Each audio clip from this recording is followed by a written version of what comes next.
welcome Oprah Winfrey! Our first guest is Claire Barnes, who was a communications specialist held hostage in the Iran hostage crisis. We're glad that you're safe and sound. How is it being held hostage for 444 days at the U.S. Embassy? It was scary. It was just like creepy how people could just walk in and keep you there for that long. Yeah. It was creepy. It's crazy. Now, why was the embassy taken over by Islamic students anyway? Well, the Islamic students were in favor for the Islamic Republic, and currently the Islamic, like a monarchy is ruling there, and they were just mad that the Islamic monarchy wasn't gonna let go of its control, so they did something drastic and crazy. Yeah, it's very drastic and crazy. How does that exactly include America, though? Well, the leader of like the Islamic Republic or monarchy had cancer, and he came to America for cancer treatment, and we wanted to protect him because, because of Iran's location there, we need to be like closely related with them for oil trade and just all of that. So he came here for cancer treatment, and the Islamic Republic wasn't so happy, so they took over the U.S. Embassy, hoping that it would help make him just give up his power over them. Yeah. Well, oh my, that's a lot of drama for wanting one person. Yeah, I know. It's crazy. Well, I'm glad you're doing well and you're safe and all the drama has faded away. Thank you. Thank you for coming to talk to me, Claire. I really appreciate it. If you like hot fries and fresh burgers, come to McDonald's. I know you're loving it, right?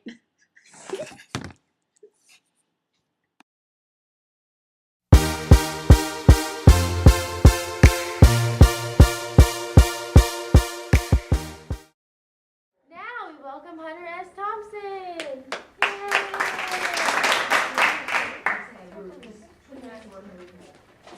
Welcome. Hi, Oprah. Thanks for coming. We welcomed Hunter S. Thompson. He's an American 70s author and journalist who wrote many novels, You give me a big head, Oprah.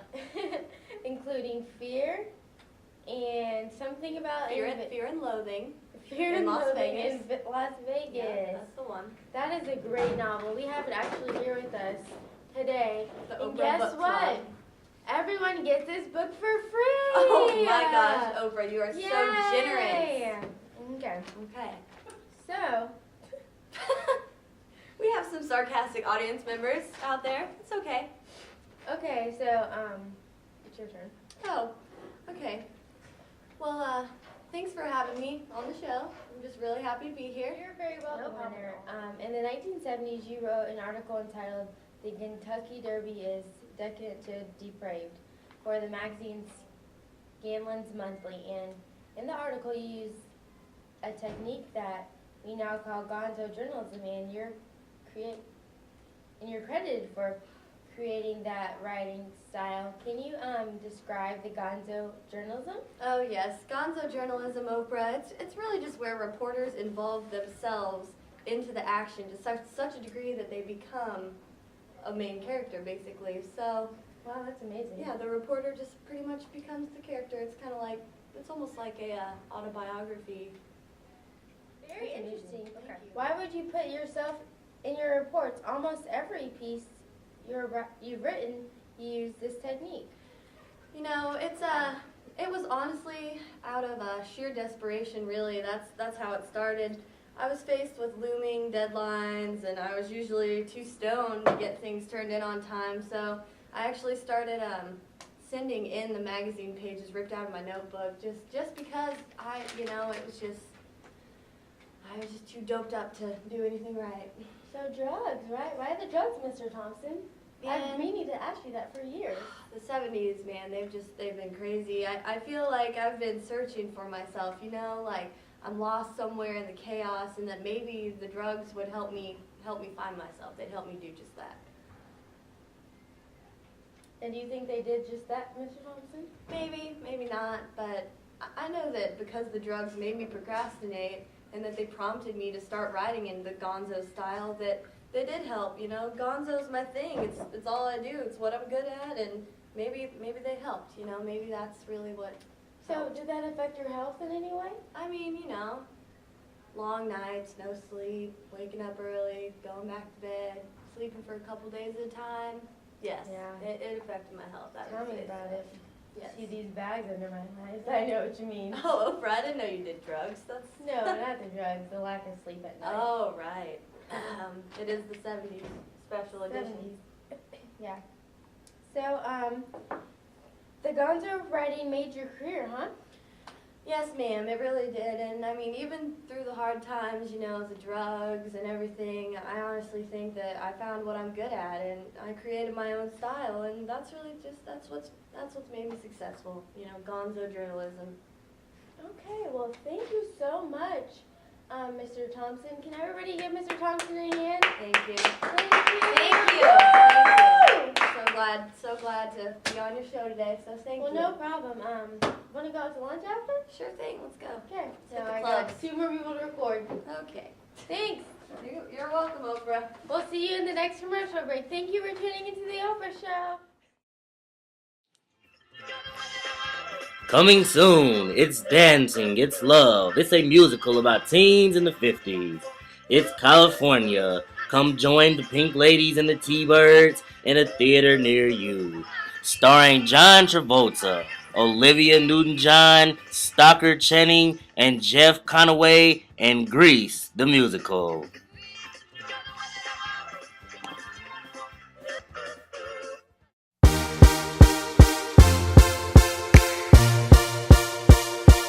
Welcome back to the Oprah Winfrey Show. We have Blondie here with us. Today we have one of the most recognizable punk icons from the decades here.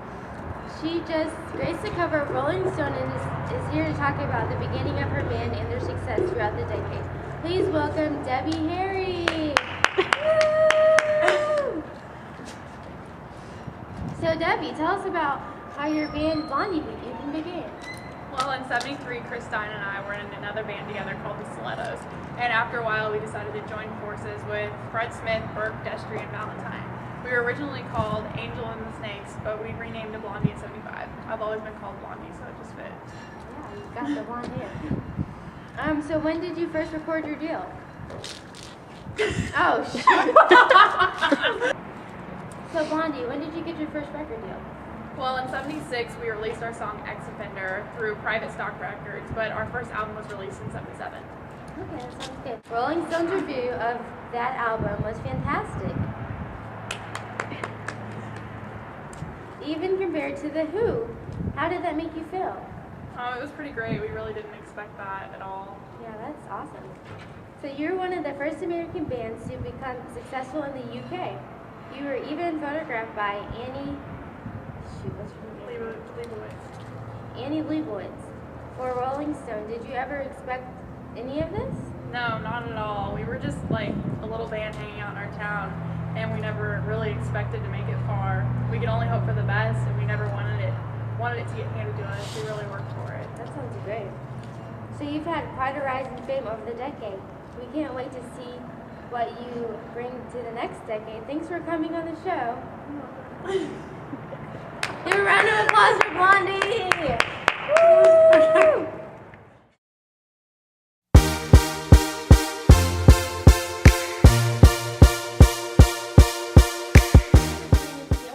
Today. I'm really a women's advocate. You know, I'm Oprah. So I met Gloria Steinem on a book tour about a month ago, I think it was. So she's really a powerful woman who speaks up for women's rights.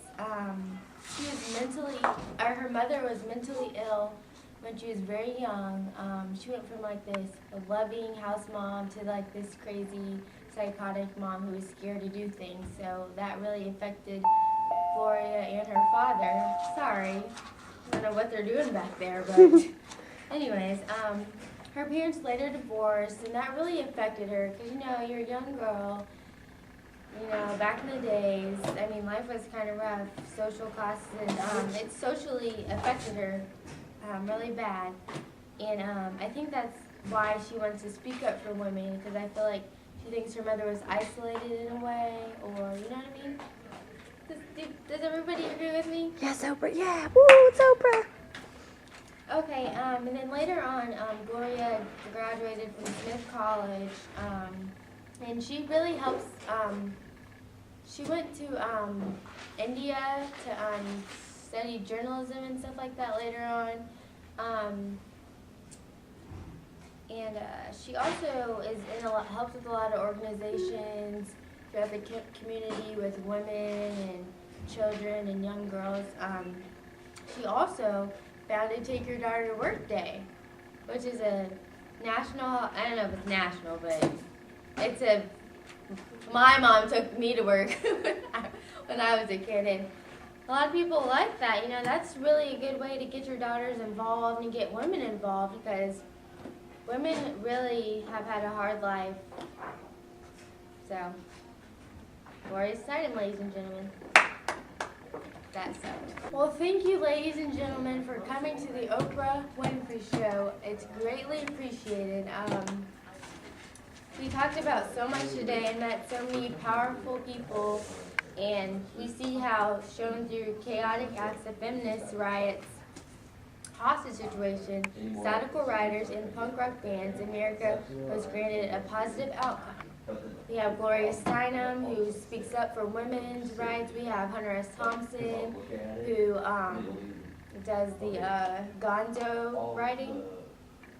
And we have Blondie, who makes wonderful music. And then that wonderful hostage lady. Thank you for coming again. I hope you guys enjoyed the show. I hope to see you next week. Thank you.